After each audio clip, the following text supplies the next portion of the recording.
বন্ধুরা, শুভ শনিবার। আজকে যেহেতু শনিবার আরও সাথে পড়লো অমাবস্যা, তো নিরামিষ তো খেতেই হবে। আর আমরা প্রতি শনিবারেই আমরা নিরামিষ খেয়ে থাকি।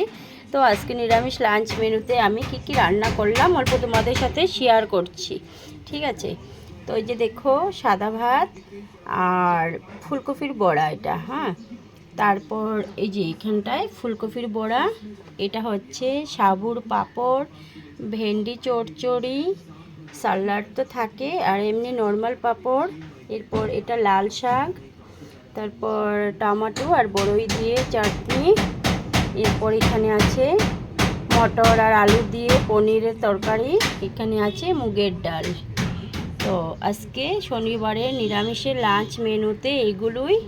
তোমাদের কি কি রান্নাবান্না করেছো তোমরা অল্প বলবে বন্ধুরা। আর আমি প্রতিদিনের মতোই তোমাদের সাথে অল্প লাঞ্চ মেনুটা শেয়ার করি, আমার খুব ভালো লাগে। তো সেটাই, তো যদি তোমাদের ভালো লাগে আমার লাঞ্চ মেনুটা, তো অবশ্যই লাইক কমেন্ট শেয়ার করবে, ঠিক আছে? শুভ দুপুর, বাই বাই সবাইকে। সবাই ভালো থেকো, সুস্থ থেকো।